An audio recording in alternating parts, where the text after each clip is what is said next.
안녕하십니까. 한 달에 한 번 국가보훈처의 주요 소식을 전해드리는 월간 국가보훈처입니다. 놓쳐서는 안 될 다양한 정책과 소식들 지금부터 알아보겠습니다. 국가보훈처는 포스코와 함께 상위 국가유공자 등 48명에게 로봇 의수와 의족, 다기능 휠체어 등 첨단 보철구를 전달했습니다. 이번 전달식은 지난 2020년부터 포스코에서 몸이 불편한 국가유공자에게 첨단 보철구를 지급하기로 한 협약에 따른 것입니다. 국가보훈처는 국가유공자들이 편리하게 일상생활을 할 수 있도록 지원하기 위해 지난 2021년부터 과학기술정보통신부와 함께 첨단 보철구 연구 개발을 추진하고 있습니다. 일제강점기 조국의 독립을 위해 헌신하다 순국한 국외 안장 독립유공자의 유해를 조국으로 모시는 유해봉환이 본격 추진됩니다. 보훈처는 스위스와 프랑스를 시작으로 미국과 중국에 안장되어 있는 독립유공자 유해 7위를 국내로 모시고 국립묘지에 안장하는 유해봉환을 본격 추진합니다. 국외 안장 독립유공자 유해봉환 사업은 1946년 김구 선생이 윤봉길, 이봉창, 백정기 의사 등에 대한 유해봉환을 계기로 시작됐으며 보훈처는 1975년 장인환 의사 등의 유해봉환을 계기로 주관부처로서 역할을 하고 있습니다.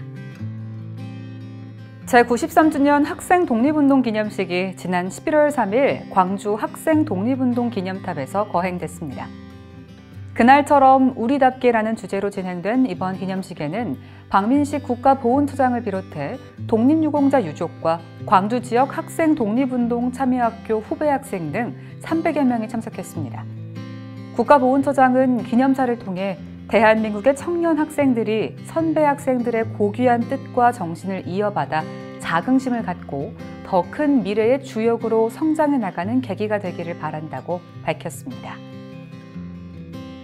국가보훈처는 제93주년 학생 독립운동 기념일을 맞아 일제강점기 독립운동에 참여했던 2,590여 명의 학적보를 수집 분석해 공개했습니다. 학생 독립운동 참여 기록이 담긴 이번 학적부 발굴은 지난 3년 동안 각급 학교와 국가기록원의 협조를 통해 진행됐으며 학생 독립유공자 포상 확대를 위한 중요한 자료로 활용될 전망입니다. 6.25 전쟁에 참전한 후 귀국해 고국에서 생활하다 생을 마감한 프랑스와 네덜란드 유엔 참전 용사들의 유해 봉환식이 지난 11월 7일 인천국제공항에서 거행됐습니다. 이번에 봉환된 세 분의 유엔 참전 용사는 모두 사후에 부산 유엔기념공원에 안장되기를 희망했던 분들로 인천국제공항에 도착한 유해는 봉송식 후 서울 현충원에 임시 안치한 뒤 부산 유엔기념공원으로 봉송됐습니다. 국가보훈처는 지난 2015년부터 유엔 참전 용사 본인이나 유가족의 희망에 따라 부산 유엔기념공원의 사후 안장을 추진하고 있으며 지금까지 14명이 사후 안장됐습니다. 11월 7일부터 5박 6일 일정으로 14개 참전국 유엔 참전용사 27명과 가족들이 대한민국을 찾았습니다. 대한민국의 이름으로 영웅들을 모십니다라는 주제로 진행된 이번 재방한 행사는 서울 현충원 참배를 시작으로 추모음악회 참석과 유엔 참전용사 국제추모의 날 행사 참석 등으로 구성됐습니다. 1975년 시작된 유엔 참전용사 재방한 사업을 통해 지금까지 22개국에서 33,600여 명이 대한민국을 찾았습니다. 국가보훈처는 6.25 전쟁 당시 지평리 전투를 승리로 이끈 고 릴프 몽클라르 장군에게 별 4개가 새겨진 조선시대 지휘봉을 전달했습니다. 제2차 세계대전 영웅인 몽클라르 장군은 6.25 전쟁 발발 후 프랑스 정부가 대대급 부대를 파견하기로 하자 이 부대를 지휘하기 위해 중장에서 중령으로 계급을 낮춰 현역 복귀를 신청해 참전했습니다. 지휘봉에 연결된 비단천의 별 4개는 참전을 위해 중장 계급장을 포기했던 몽클라르 장군의 계급을 다시 중장으로 복원한다는 의미를 담았습니다. 지평리 전투는 유엔군이 대규모 중공군을 성공적으로 격퇴한 첫 전투로 이 전투의 승리로 인해 전세를 역전시켜 38선을 회복하게 된 계기가 됐습니다. 한국인보다 한국을 더 사랑한 고 리차드 위트컴 장군에게 국민 훈장 1등급인 무궁화장이 추서됐습니다. 리차드 위트컴 장군은 6.25 전쟁 당시 부산 지역 미 제2군수 기지 사령관을 역임하고 퇴역한 후에도 한국에 남아 전쟁 고아 돕기와 미군 유해 발굴을 위해 평생을 헌신했습니다. 국가보훈처는 앞으로도 22개 유엔 참전국 195만 영웅들에 대한 보답과 예우를 위해 최선을 다할 것입니다. 지난 11월 11일 세계 유일의 유엔 묘지인 부산 유엔 기념공원에서는 유엔 참전용사 국제 추모의 날 행사가 거행됐습니다. 유엔 참전용사 국제 추모의 날 행사는 지난 2007년 빈센트 커튼이 캐나다 참전용사의 제안에 따라 처음 시작됐으며 2008년부터 국가보훈처 주관으로 추모 행사를 개최하고 있습니다. 올해 행사는 부산을 향하여라는 주제로 추모식이 거행된 후 네덜란드와 영국 참전용사 유해 3위에 대한 합동 안장식이 참전용사 묘역에서 열렸습니다. 유엔 참전용사들에게 감사와 추모의 마음을 전하는 추모음악회가 지난 11월 10일 부산에서 열렸습니다. 이번 추모음악회에서는 유엔 참전용사들의 희생에 대한 추모는 물론 그 희생으로 얻은 자유민주주의를 발전시켜 나가겠다는 메시지를 전했으며 박민식 국가보훈처장과 15개국 유엔 참전용사와 가족, 참전국 외교사절과 유엔사 관계자 등 400여 명이 참석했습니다. 국가보훈처가 올해 6월 실시한 제복의 영웅들 캠페인이 2022년 한국 PR 대상 정부 PR 부문에서 최우수상을 수상했습니다. 제복의 영웅들은 국민들에게 부정적 인식이 있었던 6.25 참전용사의 기존 여름 단체복을 대체하는 새로운 제복을 국민과 함께 만들어가면서 제복 입은 분들이 존중받는 문화를 조성하고자 기획된 대국민 참여 홍보 캠페인입니다. 특히 이번 캠페인은 정부가 일방적으로 주도하는 게 아니라 민간이 주도하고 정부가 협업하는 새로운 상향식 형태의 정부 공공 PR 사례로 그 의미를 더했습니다. 유럽 지역 등에서 독립운동을 전개하다 스위스와 프랑스에 각각 안장되어 있던 독립유공자 이한호 지사와 홍재우 지사의 유해가 100여 년 만에 국내로 봉환됐습니다. 지난 11월 15일 인천국제공항에서는 두 분에 대한 유해 봉환식이 자나깨나 내 가슴 속 나의 사랑 대한민국이라는 주제로 거행됐으며 16일에는 유해 안장식이 국립대전현충원에서 거행됐습니다. 박민식 국가보훈처장은 추모사를 통해 두 분 지사님의 유해를 꿈에도 그리던 고국으로 모시게 된 것을 뜻깊게 생각한다면서 고국의 품에 영면하실 수 있도록 최고의 예우를 다하는 건 물론 앞으로도 국외에 안장되어 계신 선열들의 유해를 한 분이라도 더 모실 수 있도록 최선을 다하겠다고 밝혔습니다. 국가보훈처는 6.25 전쟁 정전 70주년인 2023년 6.25 참전 유공자 전원에게 새로운 제복을 지급합니다. 지급 대상은 2023년 1월 1일 기준 6.25 참전 유공자로 등록된 본인이며 디자인은 실제 제복 지급 대상자인 참전 유공자들의 의견 수렴 등을 거친 뒤 최종 확정할 예정입니다. 구체적인 신청 방법과 일정 등 관련 세부 내용은 오는 12월 국가보훈처 누리집과 누리소통망을 통해 공개하고 대상자인 6.25 참전 유공자에게도 안내할 계획입니다. 지난 11월 17일 임시정부 기념관 다목적 홀에서는 한국 광복군의 항일 독립운동 역사를 알리고 기억하기 위한 뮤지컬 광복군 아리랑이 개최됐습니다. 이번 공연은 대한민국 임시정부 기념관 개관을 기념하고 임시정부의 국군인 한국광복군의 투쟁 역사를 통해 임시정부의 역사와 가치를 국민들이 공감하고 공유할 수 있도록 하기 위해 마련됐습니다. 국가보훈처는 제83회 순국 선열의 날을 맞아 미주 한인사회를 규합해 독립운동 지원을 주장한 함삼회 선생 등 76명을 독립유공자로 포상했습니다. 이번에 포상된 독립유공자는 건국훈장 애족장 15명, 건국포장 13명, 대통령표창 48명으로 포상자 중 생존 애국지사는 없고 여성은 11명입니다.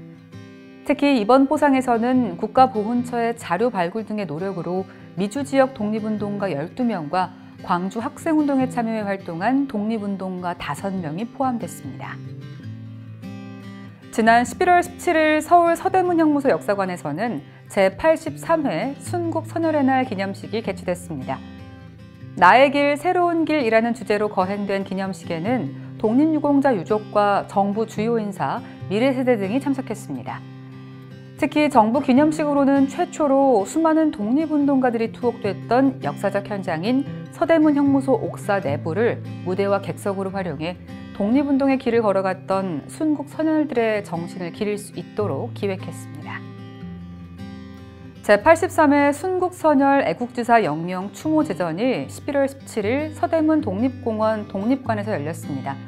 추모제전에는 윤종진 국가보훈처 차장을 비롯한 독립운동 관련 단체장과 회원, 유족 등이 참석했으며 순국선열과 애국지사 영령들에게 최고의 예를 표하고 추모하기 위해 조선시대 제례 형식을 현대사회에서 통용되고 이해할 수 있도록 해석해 진행했습니다.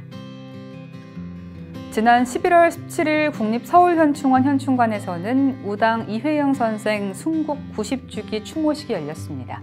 이회영 선생은 일제의 국권이 침탈당하자 명문대가의 자손임에도 불구하고 일신의 안락과 영화를 버리고 구국운동에 몸을 바친 독립운동가입니다. 선생은 일본 경찰에 붙잡혀 심한 고문을 당하던 중 1932년 11월 옥중에서 순국했으며 정부는 선생의 공적을 기려 1962년 건국훈장 독립장을 추서했습니다. 2022년 보훈사적지 탐방단이 6주간의 활동을 마무리하고 지난 11월 21일 해단식을 가졌습니다.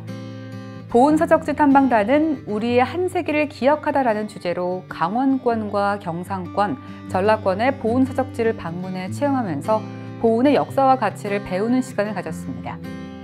특히 이번 해단식에서는 탐방 우수 활동팀 30명을 선발해 올해 연말 미국과 유럽 등 9개 보훈사적지 탐방 기회를 부여할 예정입니다. 국가보훈처는 지난해와 올해 포상이 없었던 4.19 혁명 유공자 정부 포상을 내년 4.19 혁명 기념일을 계기로 추진합니다. 보훈처는 오는 12월 21일까지 우편이나 거주지 관할 보훈관서 방문을 통해 포상 신청 접수를 받고 공적 심사를 비롯한 관계기관 협의를 거쳐 포상 여부를 결정할 계획입니다. 4.19 혁명 유공자 포상은 지난 1962년 최초로 실시된 이후 지금까지 총 11회에 걸쳐 포상이 이뤄졌으며 포상 인원은 228 민주운동과 38, 3.15 의거 참여자를 포함해 총 1,133명입니다. 유공자 신청 방법과 제출 서류 등은 국가보훈처 공훈발굴과에서도 자세하게 안내받으실 수 있습니다. 국가보훈처와 자생한방병원이 연평도 포격전 12주년을 맞아 연평도 거주 국가유공자와 지역 주민들에게 한방 의료 지원에 나섰습니다. 한편 보훈처와 자생한방병원 관계자들은 연평도 포격전 12주년 전투영웅 추모 및 전승 기념행사에도 참석했으며 연평 부대를 방문해 위문금을 전달한 데 이어 연평도에 거주 중인 6.25 참전 유공자 댁을 찾아 한방진료와 위문품을 전달하기도 했습니다. 세종시에 있는 대통령기록관 1층 특별 전시실에서는 내년 6월 30일까지 환국, 대한민국 임시정부 돌아오다라는 주제로 순회 전시를 진행합니다. 이번 전시는 대한민국 임시정부 기념관과 대통령기록관이 공동으로 진행하는 것으로 독립신문과 대일선전 성명서, 국내외 동포에게 고함 등 임시정부 관련 유물 69점이 전시됩니다.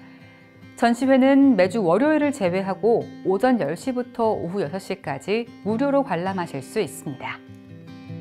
제72주년 장진호 전투 기념 및 전투영웅 추모 행사가 지난 11월 24일 서울 올림픽공원 핸드볼 경기장에서 거행됐습니다.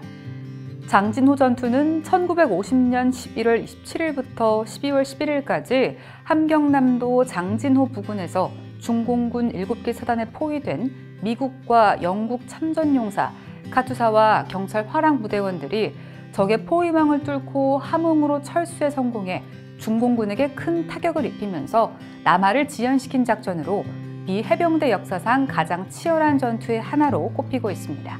이번 추모 행사에는 박민식 국가보훈투장을 비롯해 한미연합사령관과 해병대 부사령관, 주한 미 해병대 사령관, 보훈단체장 등 2,500여 명이 참석했으며 감사패 증정과 추모 공연 등이 함께 진행됐습니다. 국가보훈처는 오는 2024년까지 국가유공자 등록에 소요되는 기간을 기존의 평균 8개월에서 6개월 이내로 단축시킬 방침입니다. 이를 위해 신체 검사를 대체하는 제도를 도입하고 군인이나 경찰, 소방관의 경우 전역이나 퇴직 6개월 전과 최근 1년 이내 사고에 대해서는 패스트트랙 전담팀을 신설 운영하는 등 다각적인 방안을 추진할 계획입니다. 또한 그동안 청문 필요성이 인정되는 경우에만 예외적으로 실시하던 구술 청문을 대폭 확대하고 세종시에 소재한 보훈심사위원회에서만 실시하던 보훈심사회 개최 장소를 내년부터는 전국으로 확대하는 찾아가는 보훈심사회의를 운영할 계획입니다.